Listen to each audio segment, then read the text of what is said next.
Hello student, आज की video का topic chapter chemical reactions and equation से है, जिसमें हम बैलेंस करना सीखेंगे केमिकल इक्वेशन को लेकिन स्टेट सिंबल के साथ। इस वीडियो में जो पॉइंट डिस्कस करेंगे, सबसे पहले वो सिंबल्स के बारे में जानेंगे जो केमिकल रिएक्शन में फिजिकल स्टेट को रिप्रेजेंट करता है। उसके बाद हम ट्रांसलेट करना सीखेंगे एक स्टेटमेंट को केमिकल इक्वेशन में, और लास्ट में हम कुछ एग्जांपल्स लेंगे जिसमें हम वर्ड केमिकल इक्वेशन को balance chemical equation physical state symbol के साथ लिखना सीखेंगे। तो चलिए स्टार्ट करते हैं। किसी केमिकल रिएक्शन में रिएक्टेंट और प्रोडक्ट की फिजिकल स्टेट को रिप्रेजेंट करने के लिए जो सिंबल्स होते हैं, आइए उसके बारे में जान लेते हैं।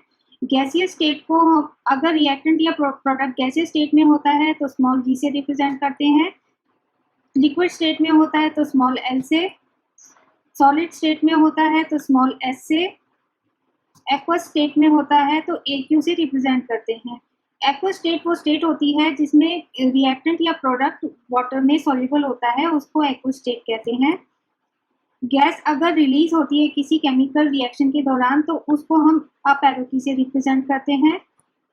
अगर किसी रिएक्शन में प्रेसिपिटेट प्रोड्यूस होता है या सॉलिड फॉर्म में कुछ प्रोड्यूस होता है तो उसको डाउन एरो की से रिप्रेजेंट करते हैं। अब रिएक्शन में कुछ कभी कभी नेसेसरी कंडीशन होती है, जैसे टेम्परेचर, प्रेशर, कैटलिस्ट, जिसकी वजह से जो एसेंशियल होती है किसी रिएक्शन को होने के लिए, तो हम उसको इंडिकेट करते हैं अबव या बिलो करते हैं एरो की के। एक्सोथर्मिक रिएक्शन वो रिएक्शन होती है जिसमें हीट रिलीज होती है रिएक्शन के बाद, और क्योंकि ये रिएक्शन के बाद रिलीज होती है इसलिए हीट को हम राइट हैंड साइड में लिखते हैं, प्लस हीट भी लिख सकते हैं और delta H plus delta H भी लिख सकते हैं, क्योंकि डेल्टा एच हीट को रिप्रेजेंट करता है। एंडोथर्मिक रिएक्शन वो रिएक्शन होती है जिसमें हीट की रिक्वायरमेंट होती है। रिएक्टेंट को अगर हीटअप किया जाए, जब तक हीटअप नहीं किया जाए तब तक वो रिएक्शन पॉसिबल नहीं होती, या फिर किसी कंडीशन में रिएक्टेंट हीट एब्जॉर्ब करते हैं अपनी सराउंडिंग से। इस कंडीशन में सराउंडिंग का टेम्परेचर डाउन हो जाता है। इस टाइप की रिएक्शन को एंडोथर्मिक रिएक्शन कहते हैं। और यहाँ पे हीट को या तो हम एरो के ऊपर लिखते हैं या फिर डेल्टा एच को भी लिख सकते हैं एरो के ऊपर। तो इस तरह से हम एंडोथर्मिक रिएक्शन को रिप्रेजेंट करते हैं। अब ये कुछ केमिकल रिएक्शंस हैं जिसमें रिएक्टेंट और प्रोडक्ट के फिजिकल स्टेट के सिंबल को यूज किया गया है, इससे आपको समझने में आसानी होगी। सबसे पहले हम पहली और दूसरी इक्वेशन को स्टडी करते हैं।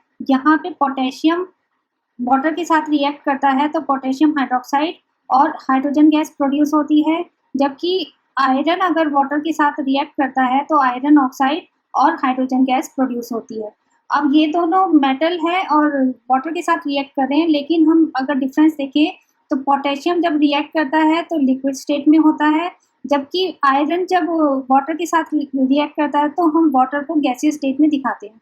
तो अब ये डिफरेंस किस लिए आया है, तो यहाँ पे हम देखते हैं कि पोटेशियम जो है हाईली रिएक्टिव मेटल होता है। जब वो वाटर के साथ रिएक्ट करता है तो उसके नॉर्मल स्टेट में ही रिएक्ट कर जाता है, क्योंकि काफ़ी रिएक्टिव मेटल होता है। तो ये नॉर्मल वाटर की कंडीशन क्या होती है, लिक्विड स्टेट में होता है, तो इसलिए यहाँ पे लिक्विड स्टेट दिखाया गया है।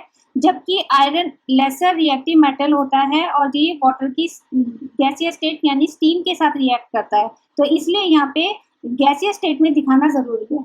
अब यहाँ पे हम देखते हैं कि इसको पोटेशियम और आयरन दोनों मेटल है, तो इसलिए ये दोनों सॉलिड फॉर्म में दिखाए गए हैं। और यहाँ पे जो पोटेशियम जब वाटर के साथ रिएक्ट करता है तो एक्वस फॉर्म में होता है। एक्वस फॉर्म में इसलिए होता है कि पोटेशियम हाइड्रोक्साइड वाटर में सॉल्युबल होता है, इसलिए ये एक्वस स्टेट में है। और आयरन ऑक्साइड सॉलिड स्टेट में है, तो इसलिए सॉलिड स्टेट में दिखाया गया है। और जो गैस प्रोड्यूस होती है हाइड्रोजन की, वो गैसीय स्टेट में दिखाया गया है। तो ये तो गैसीय स्टेट में है। गैसीय स्टेट को हम अप एरो से भी रिप्रेजेंट कर सकते हैं। अब नेक्स्ट रिएक्शन है जिसमें जिंक सल्फ्यूरिक एसिड के साथ रिएक्ट करता है तो जिंक सल्फेट और हाइड्रोजन गैस प्रोड्यूस होती है। तो इस रिएक्शन में हम रिएक्टेंट और प्रोडक्ट के फिजिकल स्टेट के सिंबल के बारे में जान लेते हैं। जिंक क्योंकि सॉलिड फॉर्म में होता है तो इसलिए इसका एस है। सल्फ्यूरिक एसिड एक्वस फॉर्म में होती है क्योंकि ये डाइल्यूटेड होता है, वाटर के साथ डाइल्यूट किया जाता है, इसलिए ये एक्वस फॉर्म में होता है। जिंक सल्फेट क्योंकि वाटर में सॉल्युबल होता है, इसलिए ये एक्वस फॉर्म में है। हाइड्रोजन गैस प्रोड्यूस होती है तो अप एरो लगा सकते हैं, स्मॉल जी भी लगा सकते हैं, अप एरो भी लगा सकते हैं, कुछ भी लगा सकते हैं। और नेक्स्ट रिएक्शन है सोडियम सल्फेट बेरियम क्लोराइड के साथ रिएक्ट करती है, तो बेरियम सल्फेट और सोडियम क्लोराइड बनता है। ये डबल डिस्प्लेसमेंट रिएक्शन का एग्जांपल है जिसमें आयन का एक्सचेंज होता है। तो आयन का एक्सचेंज होता है तो इसीलिए सोडियम सल्फेट में sulphate ion barium sulphate barium के साथ अटैच हो जाती है और क्लोराइड आयन सोडियम के साथ अटैच हो जाती है, केमिकल बॉन्ड हो जाता है, आयन का एक्सचेंज होता है। तो इस तरह से ये डबल डिस्प्लेसमेंट रिएक्शन होती है। अब डबल डिस्प्लेसमेंट रिएक्शन तभी पॉसिबल है जब रिएक्टेंट दोनों रिएक्टेंट एक्वस फॉर्म में होते हैं, मतलब कि वाटर में सॉल्युबल स्टेट में होते हैं, तभी डबल डिस्प्लेसमेंट रिएक्शन पॉसिबल होती है। तो यहाँ पे इसीलिए सोडियम सल्फेट को एक्वस में रिप्रेजेंट है, बेरियम क्लोराइड भी एक्वस में स्टेट में है, फिजिकल स्टेट, और बेरियम सल्फेट क्योंकि ये प्रेसिपिटेट फॉर्म होता है इसीलिए ये डाउन एरो की यहाँ पे हमने दिखाया गया। तो और नेक्स्ट है सोडियम क्लोराइड। सोडियम क्लोराइड को एक्वस में दिखाया गया क्योंकि सोडियम क्लोराइड वाटर में सॉल्युबल होता है। अब हम कुछ रिएक्शंस के बारे में डिस्कस करेंगे जिसमें कुछ नेसेसरी कंडीशंस होती है किसी रिएक्शन के लिए, तो उसको हम फिजिकल सिंबॉलिक फॉर्म में कैसे बताएंगे इसके बारे में डिस्कस करते हैं। अब पहली इक्वेशन को देखते हैं। इसमें carbon monoxide gas hydrogen gas के साथ रिएक्ट करती है और मिथेनॉल CH3OH को प्रोड्यूस करती है जो लिक्विड स्टेट में है। लेकिन इस रिएक्शन को तभी पॉसिबल हो सकती है जब उसमें 340 एटमॉस्फेरिक प्रेशर अप्लाई किया जाता है। तो इस एसेंशियल कंडीशन को हम एरो के ऊपर टॉप में या बॉटम में लिख सकते हैं। नेक्स्ट रिएक्शन फोटोसिंथेसिस की इक्वेशन है जो आपने पहले भी पढ़ी होगी, लेकिन इसमें जो नेसेसरी कंडीशन है वो क्लोरोफिल की प्रेजेंस में और सनलाइट की प्रेजेंस में होता है। तो यहाँ पे जो फोटोसिंथेसिस की इक्वेशन है कि कार्बन डाइऑक्साइड वाटर के साथ रिएक्ट करती है, क्लोरोफिल और सनलाइट की प्रेजेंस में ग्लूकोज प्रोड्यूस होता है और ऑक्सीजन और वाटर प्रोड्यूस होता है। तो इसकी फिजिकल स्टेट तो हम समझ सकते हैं कि कार्बन डाइऑक्साइड क्योंकि लीफ में स्टोमेटा के थ्रू एंटर होती है, एक्सचेंज होता है, तो वाटर में वो डिजॉल्व फॉर्म में होती है इसलिए एक्वा स्टेट में होती है। वाटर तो जाहिर है नॉर्मल कंडीशन में लिक्विड स्टेट में होता है, ग्लूकोज भी वाटर में सॉल्युबल फॉर्म में होता है और ऑक्सीजन भी, तो दोनों एक्वा स्टेट में है और वाटर तो है ही लिक्विड स्टेट में। तो ये तो रिएक्टेंट और प्रोडक्ट की फिजिकल स्टेट की सिंबल्स हैं। अब जो नेसेसरी कंडीशन है वो है क्लोरोफिल और सनलाइट, तो इसको हम एरो के टॉप और बॉटम में लिख लेते हैं। तो इस तरह से हम देखते हैं कि अगर नेसेसरी कंडीशन होती है तो वो एरो के ऊपर टॉप में या बॉटम में लिख सकते हैं। अब नेक्स्ट है एक्सोथर्मिक और एंडोथर्मिक रिएक्शन। यहाँ पे हम देखते हैं कॉम्बिनेशन रिएक्शन। अगर क्विक लाइम कैल्शियम ऑक्साइड जो सॉलिड फॉर्म में है वाटर के साथ रिएक्ट करती है तो स्लेट लाइन प्रोड्यूस होती है जो वाटर में डिसॉल्व फॉर्म में होती है। तो ये तो हो गया रिएक्टेंट और प्रोडक्ट के फिजिकल स्टेट के सिंबल्स के को लेकर। लेकिन यहाँ पे क्या है कि एक्सोथर्मिक रिएक्शन है। एक्सोथर्मिक रिएक्शन वो रिएक्शंस होती हैं जिसमें हीट प्रोड्यूस होता है। तो क्योंकि ये रिएक्शन के बाद हीट प्रोड्यूस होता है तो राइट हैंड साइड में हम प्लस हीट करके लिख सकते हैं या डेल्टा एच भी हीट को ही रिप्रेजेंट करता है, तो हम इनमें से कुछ एक लिख सकते हैं। इसी तरह से डिकम्पोजिशन रिएक्शन एंडोथर्मिक रिएक्शन होती है। तो यहाँ पे अगर कैल्शियम कार्बोनेट जो सॉलिड फॉर्म में है उसको हीट करते हैं, हीट करना एसेंशियल कंडीशन है, तो इसीलिए एंडोथर्मिक रिएक्शन है। तो प्रोड्यूस क्या होता है कैल्शियम ऑक्साइड सॉलिड फॉर्म में और कार्बन डाइऑक्साइड गैसियस फॉर्म में। तो हीट एक एसेंशियल कंडीशन है, तो ये एरो के ऊपर हम लिखते हैं हीट लिख सकते हैं या डेल्टा एच लिख सकते हैं, और या फिर लेफ्ट हैंड साइड में प्लस हीट भी लिख सकते हैं। तो इस तरह से हम एक्सोथर्मिक रिएक्शन और एंडोथर्मिक रिएक्शन को लिख सकते हैं। अब हम सीखते हैं how to convert a statement into balance chemical equation with physical state. तो पहली इक्वेशन जो हम करेंगे वो है hydrogen sulphide when burns in air to give water and sulphur dioxide gas. तो पहली इक्वेशन यहाँ पे हम सिंपल इक्वेशंस को लेंगे और उनको फिजिकल स्टेट्स के साथ उनको केमिकल इक्वेशन में कन्वर्ट करना सीखेंगे। तो पहली इक्वेशन में क्या है कि हम उस स्टेटमेंट को केमिकल इक्वेशन में कैसे कन्वर्ट करते हैं। तो पहला स्टेटमेंट कहता है hydrogen sulphide gas Burns in air. तो हाइड्रोजन सल्फाइड का फॉर्मूला होता है H2S। बर्न्स विद एयर का मतलब है ये ऑक्सीजन की प्रेजेंस में बर्न होगा। बर्न्स विद एयर कुछ नहीं होता, ऑक्सीजन की प्रेजेंस में बर्न करने को बर्न्स विद एयर कहते हैं। इसके बाद ये क्या क्या लिखा हुआ है, air to give water and sulphur dioxide. तो ये वाटर प्रोड्यूस करेगा और सल्फर डाइऑक्साइड प्रोड्यूस करेगा। तो वाटर का तो फॉर्मूला हमें पता है H2O, और सल्फर डाइऑक्साइड मतलब SO2। सल्फर डाइऑक्साइड मतलब डाई मीन्स 1 2 और ट्राई मीन्स 3। तो अगर डाइऑक्साइड लिखा है तो SO2 होगा, डाइऑक्साइड मतलब 2 ऑक्सीजन, और ट्राई ऑक्साइड में लिखा है सल्फर ट्राइऑक्साइड मतलब 3 ऑक्सीजन। तो सल्फर ट्राइऑक्साइड का फॉर्मूला जो होगा वो SO3 होगा। तो यहाँ इक्वेशन में सल्फर डाइऑक्साइड है तो हम SO2 लिखेंगे, ठीक है। तो अब हमें इसकी फिजिकल स्टेट और केमिकल इक्वेशन को बैलेंस करना है। तो पहले हम यहाँ पे फिजिकल स्टेट लिखते हैं। तो फिजिकल स्टेट में क्या होगा कि H2S गैसियस स्टेट में है, क्योंकि हमने लिखा है कि ये गैसियस स्टेट में बर्न करती है in presence of oxygen. Oxygen भी गैसियस स्टेट में होती है। टू प्रोड्यूस वाटर जो होता है वो नॉर्मल स्टेट में लिक्विड स्टेट में होता है, और सल्फर डाइऑक्साइड गैस होती है, तो ये गैसियस स्टेट में इसमें लिख देंगे। तो ये हमारी इक्वेशन होती है। लेकिन हमें ये चेक भी करना है कि ये बैलेंस है या नहीं है। तो यहाँ पे क्या करेंगे कि हाइड्रोजन पहले हम सीक्वेंस में चलेंगे। तो पहले नॉन मेटल देखते हैं, मेटल नॉन मेटल ऑक्सीजन और फिर हाइड्रोजन। तो सल्फर पहले देखते हैं। तो सल्फर रिएक्टेंट साइड में 1 है और प्रोडक्ट साइड में भी 1 है, तो सल्फर बैलेंस्ड है। फिर हम ऑक्सीजन देखते हैं। ऑक्सीजन रिएक्टेंट साइड में 2 है और प्रोडक्ट साइड में H2O में 1 है और सल्फर डाइऑक्साइड में 2 है। तो 2 + 1 3 हो गया, 2 + 1 ये 3 हो गया। तो हम देखते हैं कि रिएक्टेंट साइड और प्रोडक्ट साइड में बैलेंस नहीं है ऑक्सीजन। तो इसको बैलेंस करने के लिए क्या करेंगे, 3 ऑक्सीजन हमें चाहिए रिएक्टेंट साइड में। तो अगर इसको हम फ्रैक्शन में लिख दें 3/2 ऑक्सीजन, तो 3/2 ऑक्सीजन करने के बाद इसका मतलब है 3/2 × 2 = 3 ऑक्सीजन हो जाएगा। तो यहाँ पे 3 ऑक्सीजन हो जाएगा। तो इस तरह से ऑक्सीजन बैलेंस हो गया। और हाइड्रोजन लास्ट में करते हैं। तो हाइड्रोजन रिएक्टेंट साइड में भी 2 है, ऑक्सीजन रिएक्टेंट साइड में 2 है और प्रोडक्ट साइड में भी 2 है। तो ये हाइड्रोजन सल्फर और ऑक्सीजन बैलेंस हो गया। लेकिन प्रॉब्लम क्या है कि ऑक्सीजन यहाँ पे फ्रैक्शन में है। तो मॉलिक्यूलर स्टेट में अगर हमें पता हो तो मॉलिक्यूलर स्टेट में नंबर ऑफ एटम्स जो है फ्रैक्शन में नहीं हो सकते। तो इसको क्या करेंगे, फ्रैक्शन को हटाने के लिए पूरी की पूरी इक्वेशन को हम 2 से मल्टीप्लाई कर देंगे, × 2 कर देंगे। तो ये क्या हो जाएगा, 2H2S गैसियस स्टेट में फिर प्लस 3/2 × 2, तो ये 3 हो जाएगा, 3 ऑक्सीजन ये भी गैसियस स्टेट में, और H2O ये 2 × 2 कर देंगे, H2O ये लिक्विड स्टेट में, और सल्फर डाइऑक्साइड ये गैसियस स्टेट में और × 2 कर देंगे। तो ये हमारी फाइनल इक्वेशन हो जाएगी पहली रिएक्शन की। दूसरी रिएक्शन क्या कहती है, चलो इसको पढ़ते हैं। दूसरी रिएक्शन कहते हैं solid magnesium reacts with hydrochloric acid to give magnesium chloride in dissolve form and hydrogen gas released. तो पहले हम जो रिएक्टेंट्स और प्रोडक्ट हैं उनके केमिकल फॉर्मूला लिखते हैं।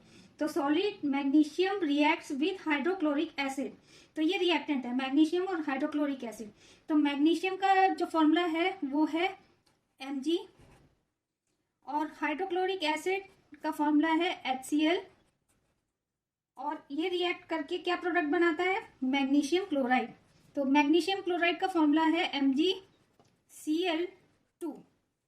Magnesium chloride in dissolve form and hydrogen gas is released, plus hydrogen gas is released. अब इनकी फिजिकल स्टेट लिखते हैं। सॉलिड मैग्नीशियम का मतलब ये सॉलिड स्टेट में है। एसिड मैंने पहले भी बताया एसिड एक्वस स्टेट में होता है, तो ये एक्वस में लिखेंगे। मैग्नीशियम क्लोराइड इन्होंने बोला है इन डिजॉल्व फॉर्म, इसका मतलब ये भी एक्वस स्टेट में होगा।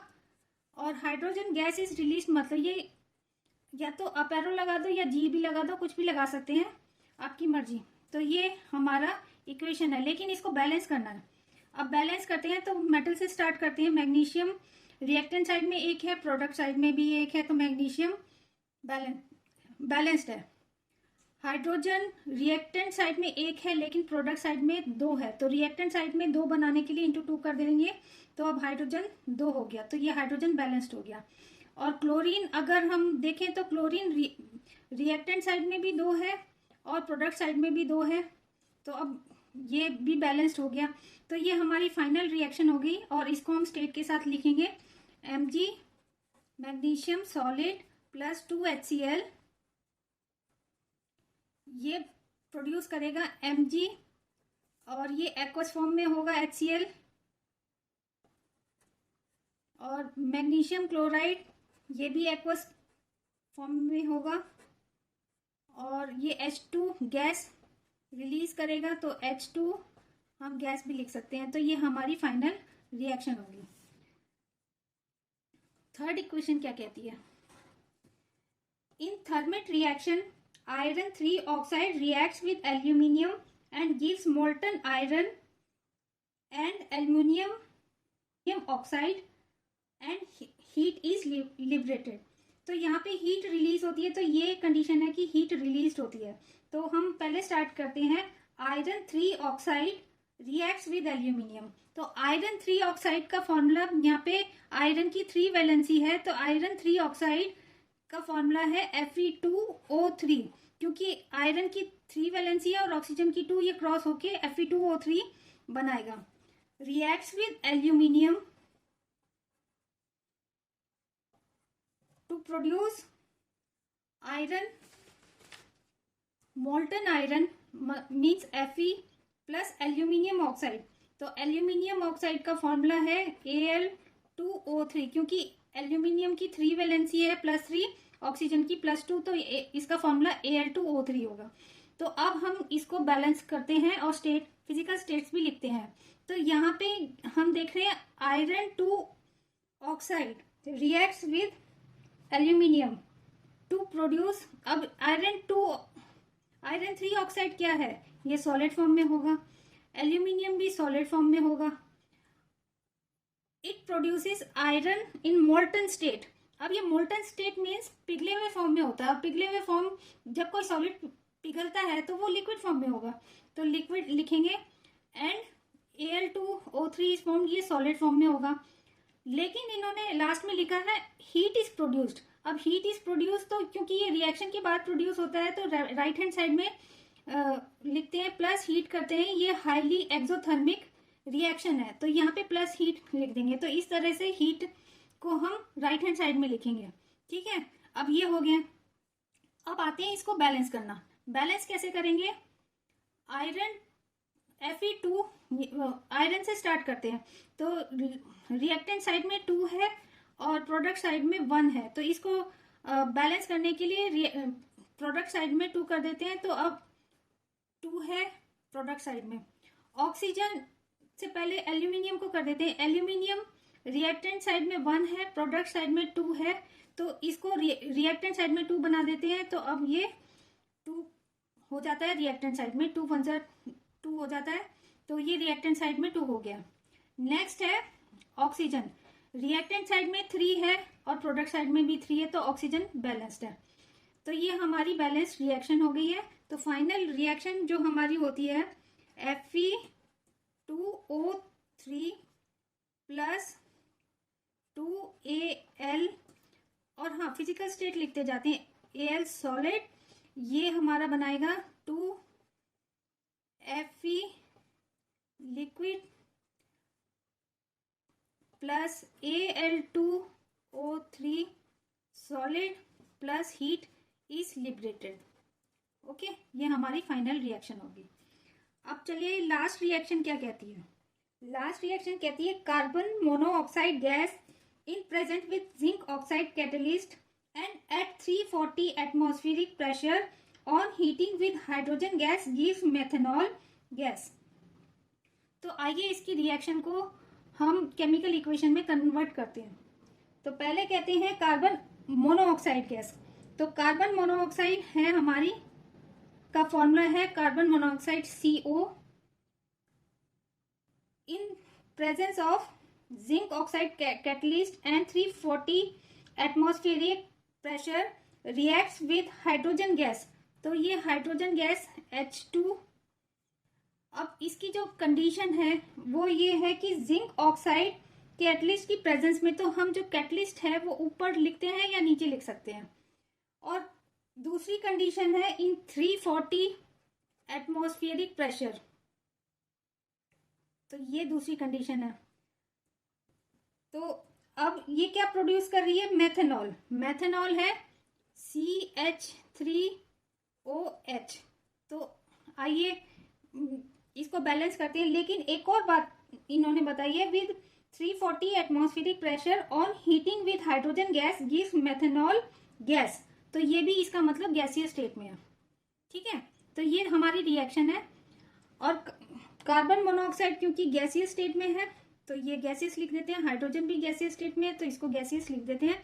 तो ये तो हो गई फिजिकल स्टेट, और ये हो गई हमारी एसेंशियल क्राइटेरिया रिएक्शन को होने के लिए, जो हम एरो के ऊपर और नीचे लिखते हैं। ठीक है, अब आइए इसको बैलेंस करते हैं। तो बैलेंस करने के लिए कार्बन जो नॉन मेटल है उससे स्टार्ट करते हैं। रिएक्टेंट साइड में एक है, प्रोडक्ट साइड में भी एक है, तो कार्बन बैलेंस्ड है।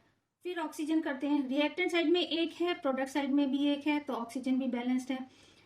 अब रिएक्टेंट साइड में हाइड्रोजन 2 है, प्रोडक्ट साइड में 3+1, तो 3+1 = 4 है प्रोडक्ट साइड में।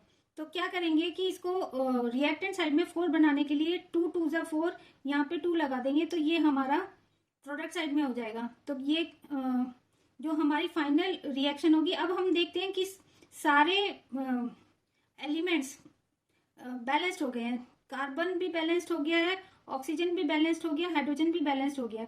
तो ये रिएक्शन बैलेंस्ड हो गई है। तो अब इसको फाइनली लिखते हैं। तो कार्बन मोनोऑक्साइड गैसीय स्टेट में, +2H2 ये भी गैसीय स्टेट में, और जो एसेंशियल कंडीशन है वो जिंक ऑक्साइड कैटलिस्ट की प्रेजेंस में, और जो एटमॉस्फेरिक प्रेशर है, जो एसेंशियल एटमॉस्फेरिक प्रेशर है वो 340 एटमॉस्फेरिक प्रेशर है, तो वो हम एरो के नीचे लिख देंगे। हम ऊपर भी लिख सकते हैं, मतलब वाइस वर्सा लिख सकते हैं, ऊपर नीचे कुछ भी लिख सकते हैं, वो मैटर नहीं करता। और उसके बाद जो प्रोड्यूस होगी वो है मेथनॉल गैस, CH3OH, ये गैसीय स्टेट में है, तो ये प्रोड्यूस होती है। तो इस तरह से हमने सीखा आज how to convert statement into balanced chemical reaction. हो आशा करती हूँ कि ये आपको आसानी से समझ में आ गया होगा। अब ये कुछ क्वेश्चन हैं वीडियो से रिलेटेड जिन्हें एनसीईआरटी टेक्स्ट बुक से लिया गया है। आप इनको सॉल्व करने की कोशिश कीजिए। अगर किसी क्वेश्चन में प्रॉब्लम आती है तो टेक्स्ट बुक एक्सरसाइज सॉल्यूशन का लिंक नीचे डिस्क्रिप्शन बॉक्स में दिया गया है। इसी तरह से कुछ एक्स्ट्रा प्रैक्टिस क्वेश्चंस हैं जिनको आप सॉल्व करने की कोशिश कीजिए। इनका सॉल्यूशन का लिंक भी नीचे डिस्क्रिप्शन बॉक्स में दिया गया है। लास्ट में आपको कमेंट करना है क्वेश्चन का answer, which physical state symbol will represent dilute acid और डाइल्यूट बेस, सॉलिड है, लिक्विड है, गैस है या एक्वस। तो आप इसका आंसर कमेंट बॉक्स में दीजिए। अगर आपको ये वीडियो पसंद आया है तो लाइक, शेयर और कमेंट कीजिए। जो चैनल में नए हैं चैनल को सब्सक्राइब कीजिए और बेल आइकन को जरूर दबाएं ताकि हर नई वीडियो का नोटिफिकेशन आपको मिलता रहे। इस वीडियो को देखने का आपका बहुत बहुत धन्यवाद। Thank you.